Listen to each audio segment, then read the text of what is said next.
முதல் காணி ஊழியர் திரு சகோதரர் ஜான் ஜேக்கப். இவர் நெல்லை மாவட்டத்தில் கடம்பூர் கிராமத்தில் உள்ள ஒரு இந்து குடும்பத்தில் இருந்து ரட்சிக்கப்பட்டவர். SSLC வரை படித்தவர். ஆண்டவரின் அன்பை அறிந்து நான் இனி ஆண்டவரின் சேவையை செய்வேன் என்று ஊழியத்திற்கு அர்ப்பணித்தவர். இவர் காணி மக்கள் மத்தியில் ஊழியம் செய்ய முன்வந்தார். 1971ஆம் ஆண்டு இவரை முழு நேர ஊழியராக அமர்த்தி அம்மக்களிடையே சென்று ஊழியம் செய்ய தேவன் கிருபை செய்தார். முதலாக குலசேகரத்தை மையமாக கொண்டு சுமார் 15 மைல் அளவில் உள்ள மலைகளுக்கிடையே சென்று காணி மக்களை சந்தித்து ஆண்டவருடைய அன்பை சொல்லி வந்தனர்.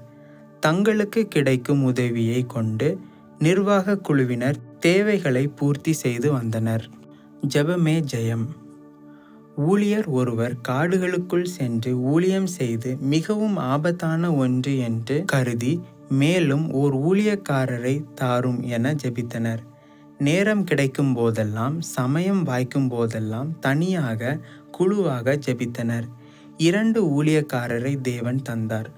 மேலும் ஐக்கியத்தின் ஜெப குழுவினரின் ஜெபத்தாலும் முயற்சியாலும் கொருவக்குழி, கிள்ளியக்கோணம், புறாவிளை, ஆலம்பாறை, தச்சமலை ஆகிய இடங்களில் உள்ள காணி மக்கள் ஆண்டவரை பற்றி அறிய ஆரம்பித்தனர். சகோதரர் DT ராஜா அவர்கள் தலைமையில் சிறு சிறு குழுக்களாக ஊழியர்களோடு சேர்ந்து அடிக்கடி காணி கிராமங்களை சந்தித்து வந்தனர்.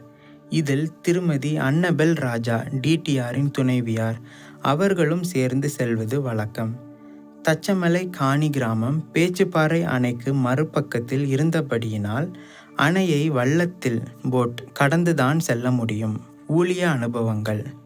சகோதரர் DT ராஜா, திருமதி அன்னபெல் ராஜா மற்றும் குழுவினர் பேச்சுப்பாறை அணையை கடந்து தச்சமலை காணி கிராமத்திற்கு காணிக்காரர்களால் கட்டப்பட்ட மூங்கில் தெப்பத்தில் கடந்து சென்றிருக்கிறார்கள். மாலை வேளையில் திரும்பி வரும்போது காற்று பலமாக இருந்தபடியினால் தெப்பத்தை செலுத்த முடியவில்லை. ஒரு சில காணி சகோதரர்கள் அணையில் தண்ணீருக்குள் இறங்கி நீந்தி தெப்பத்தை தள்ளி கரை சேர்த்திருக்கிறார்கள். மீண்டும் ஒருமுறை தச்சமலை காணி கிராமத்திற்கு கடந்து சென்றிருக்கும் போது ஒரு காணி பெண் பிரசவ வேதனையில் துடித்து கொண்டிருந்தாளாம். அப்பொழுது அந்த காணி சகோதரர் எனது மனைவிக்கு மருத்துவ உதவி செய்யுங்கள் என்று கேட்டிருக்கிறார். அவரிடம் நாட்டில் போய் ஒரு மருத்துவச்சியை மிட்வைஃப் கூட்டிக் கொண்டு வர முடியுமா என்று இவர்கள் கேட்க அந்த காணி சகோதரன், நான் இன்று போனால் நாளை தான் வர முடியும். மருத்துவச்சிகள் மலைகளுக்கு வரமாட்டார்கள். அவர்களுக்கு கொடுக்க என்னிடத்தில் பணமும் இல்லை. அந்த இக்கட்டான சூழ்நிலையில் இவர்கள் கர்த்தரை நோக்கி ஜெபிக்க கர்த்தர் அந்த காணி சகோதரிக்கு சுகமான ஒரு பிரசவத்தை கட்டளையிட்டாராம். குழந்தை பிறந்து இருக்கிறது. ஒரு சில காணி சகோதரிகளும் உதவி செய்து கொண்டிருந்தனர். குழந்தைக்கு தொப்புள் கட்ட நூல் கேட்டபோது தான் கட்டியிருந்த அழுக்கு வேஷ்டியின் ஒரு ஓரத்தை கிழித்து நூலை பிரித்து எடுத்து கொடுத்தானாம். அந்த அழுக்கு நூலை கொண்டு தொப்புள் கட்டப்பட்டதாம். இப்படி எத்தனையோ நூற்றுக்கணக்கான அனுபவங்களை கூற முடியும். கர்த்தரின் கிருபையினால் காணி மக்கள் மத்தியில் ஊழியம் விரிவடைய ஆரம்பித்தது. சகோதரர்கள் Paul Manickam, John Kannaiyan, KS Moses, G Samuelraj, Sam Robinson, Gnanaseelan, Vedaraj, இப்படி பல ஊழியர்கள் ஐக்கியத்தோடு இணைந்து உற்சாகமாக காணி மக்கள் மத்தியிலே ஊழியம் செய்ய ஆரம்பித்தார்கள். ஊழியத்தின் எல்லைகள் விரிவடைய ஆரம்பத்தின் பலனாக ஆத்துமாக்கள் ரட்சிக்கப்பட ஆரம்பித்தன. வெட்டுக்குழி ஆலயம் ஸ்தாபித்தல். 1974. சகோதரர் பால் செல்லப்பா அவர்கள் வெட்டுக்குழியில் கொடுத்த இடத்தில் சகோதரர் வேதராஜ் அவர்கள் ஊழியத்தை பொறுப்பேற்று நடத்த ஆலயம் கட்ட வேலைகள் ஆரம்பமானது. மார்த்தாண்டத்தை சேர்ந்த திரு இவான்ஸ் மற்றும் வெட்டுக்குழியை சேர்ந்த பொன்னுமுத்தன் மற்றும் பலரது உதவியினால் முதல் ஆலயம் கட்டி முடிக்கப்பட்டது. ஒரு சில காணி மக்களும் கிராம மக்களும் ஆராதனைக்கு ஒழுங்காக வர ஆரம்பித்தனர். ஐக்கியத்தை அரசாங்கத்தில் பதிவு செய்தல். 1975. சகோதரர் DT ராஜா அவர்கள் பள்ளியில் ஆசிரியராக வேலை செய்த போதிலும் ஊழியத்தை வல்லமையாக உற்சாகமாக செய்து வந்தார். கர்த்தர் தனக்கும் தனது மனைவிக்கும் ஆசிரியர் பணியின் மூலம் நல்ல வருவாயை தந்திருந்தபடியால் ஐக்கியத்தை நல்ல முறையில் நடத்தி செல்ல 9 பேர் கொண்ட ஓர் செயற்குழுவை நிறுவி 1975 வருடம் Travancore Cochin societies act in கீழ் பதிவு செய்தனர். மணலோடை ஆலயம் 1979. கர்த்தருடைய பெரிதான கிருபையினால் மணலோடை பகுதியில் ரப்பர் தோட்ட தொழிலாளர்கள் குடியிருப்பு பகுதியில் ஓர் ஆலயம் கட்ட கர்த்தர் கிருபை செய்தார். ஊழியர் ஜி. சாமுவேல்ராஜ் அவர்கள் இதை குறித்து விரிவாக மணலோடை ஆலயம் உருவான விதம் என்ற தலைப்பில் எழுதியுள்ளார்கள். ஆலம்பாறை, வாசுகாணி, படுபாறை, மாதவன்காணி, வலியமலை, வில்லிசாரி மலை, புறாவிளை ஆகிய காணி கிராமங்களில் இருந்தும் மக்கள் மணலோடை ஆலய ஆராதனைக்கு வருகிறார்கள். சிறுவர் இல்லம் ஆரம்பம் 1980. படிப்பறிவு இல்லாத இந்த காணி மக்களுக்கு சுவிசேஷம் அறிவிப்பது கடினமாக இருந்தபடியால் இந்த மக்களின் வாழ்க்கை தரத்தை உயர்த்த எண்ணி தலைமை அலுவலகத்தில் சிறுவர் இல்லம் ஆரம்பிக்கப்பட்டது. வேன் விபத்து 1985. 1985 நவம்பர் 13ஆம் நாள் நாகர்கோவிலில் இருந்து மார்த்தாண்டம் பகுதியில் நடைபெற்ற ஓர் நற்செய்தி கூட்டத்தில் பாடற்குழுவை முன்னின்று நடத்தும்படியாக தனது பாடற்குழுவோடு கடந்து செல்லும்போது வேன் விபத்துக்குள் ஆனது. சகோதரர் டி. ராஜா அவர்களுக்கும் கூட சென்றவர்களுக்கும் பலத்த காயங்கள் ஏற்பட்டது. ஆனால் கர்த்தர் யாவருடைய ஜீவனையும் சுகமாய் காத்தார். ஆசிரியர் வேலையை ராஜினாமா செய்தார். 1986. 1986ஆம் ஆண்டு முதல் முழு நேரமாக கர்த்தருடைய பணியை செய்ய ஆரம்பித்தார்கள். அதற்கு அவர்கள் கூறிய காரணம், வாகன விபத்தில் என் ஜீவன் போயிருக்குமானால் என்ன செய்ய முடியும்? கர்த்தர் கிருபையாக என்னுடைய நாட்களை கூட்டி தந்தார். இனி உள்ள நாட்கள் எல்லாம் கர்த்தருக்கே. புதிய சிறுவர் இல்லம் கட்டிடம் 1988 ஜூலை 14ஆம் தேதி. தலைமை அலுவலக கட்டிடத்தின் அருகாமையில் உள்ள ஓர் வாடகை வீட்டில் சிறுவர் இல்லம் இயங்கி வந்தது. ஏகதேசம் 70 பிள்ளைகள் நெருக்கடியான சூழ்நிலையில் வாழ்ந்து வந்ததை பார்த்த டாக்டர் ஜிம் பன்கோவ்ஸ்கி அவர்கள் நாகர்கோவிலில் ஜோசப் தெருவில் 15 சென்ட் நிலத்தை வாங்கி ஓர் அழகிய சிறுவர் இல்லத்தை பிள்ளைகளுக்காக கட்டி கொடுத்தார்கள். இன்று நமது சிறுவர் இல்ல பெண் பிள்ளைகள் மகிழ்ச்சியாக அந்த கட்டிடத்தில் வாழ்ந்து வருகிறார்கள். கடைசி ஊழியம் 1989 அக்டோபர் 28. சகோதரர் டி. ராஜா அவர்கள் விபத்துக்குள் ஆனதிலிருந்து சரீரம் பலவீனப்பட ஆரம்பித்தது. தனது பலவீனத்தின் மத்தியிலும் கடைசியாக கோதையார் பணித்தளத்தில் உள்ள ஜெப அறைக்கு கடந்து சென்று அந்த ஆராதனையை நடத்தினார்கள். மாட்டுத் தொழுவம் போல் மண் சுவர்களினால் கட்டப்பட்டு ஓலை போட்ட இந்த சிறிய ஆலயத்தின் அந்த மலைவாழ் மக்கள் மத்தியில் தனது கடைசி பணியை முடித்துவிட்டு சந்தோஷத்தோடு திரும்பி வந்தார்கள். கடைசி நாட்களும் வியாதியும் மரணமும் 1989 நவம்பர் 12.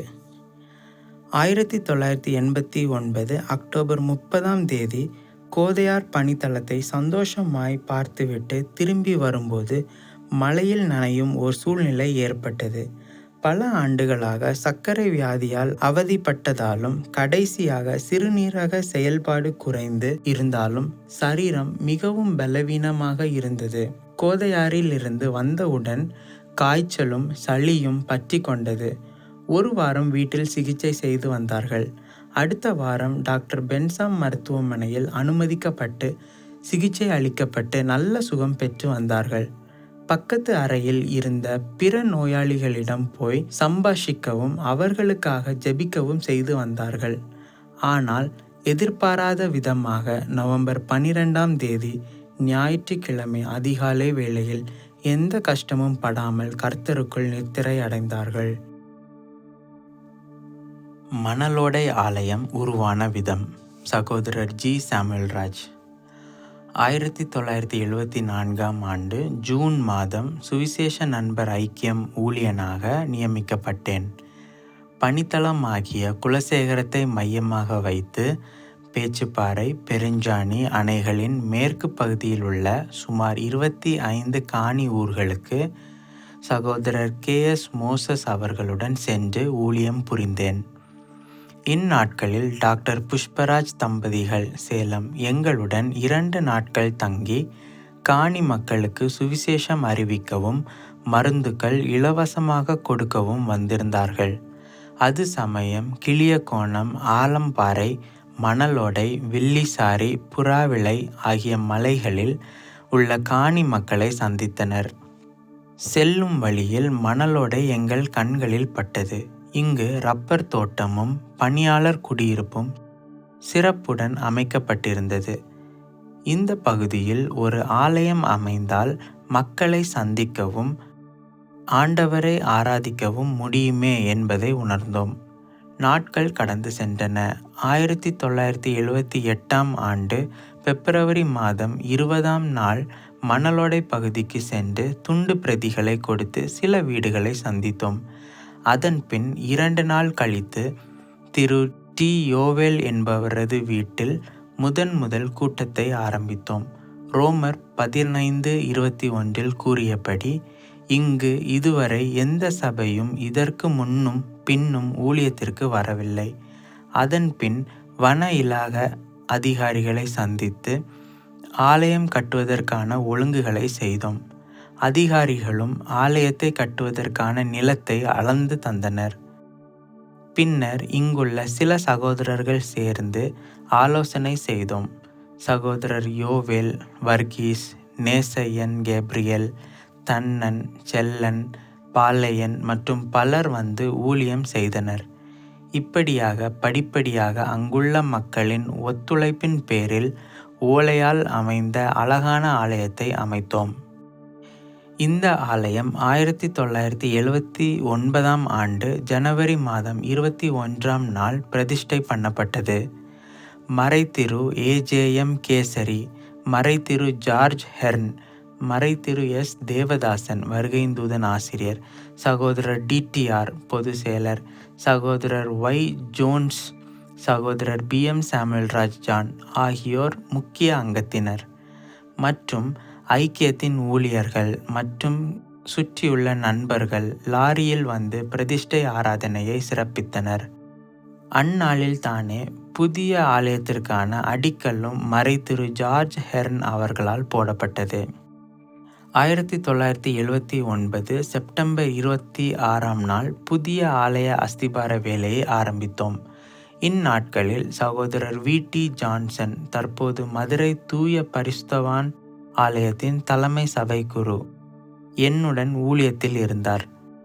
நாங்கள் எல்லோரும் ஒருமனப்பட்டு ஆலய பணிகளை செய்து 40 அடிக்கு 20 அடி அமைத்து சுவர் கட்டி அழகான ஓடுகளாலான ஆலயத்தை கட்டி முடிக்க ஆண்டவர் உதவி செய்தார். சுமார் 40 குடும்பங்கள் இவ்வாலயத்தில் தொழுது வருகிறார்கள். இவ்வூழியத்தின் மூலம் 11 காணி சகோதர சகோதரிகள் ராமன்புதூர் CSA ஆலயத்தில் வைத்து முன்னாள் குமரி பேராயர் retired reverend G. Christudas MA BD அவர்களால் ஞானஸ்நானம் பெற்றார்கள். கிறிஸ்துவில் ஊழியன் G. சாமுவேல்ராஜ். மதுரையில் காணி ஊழியம் அறிமுகம்.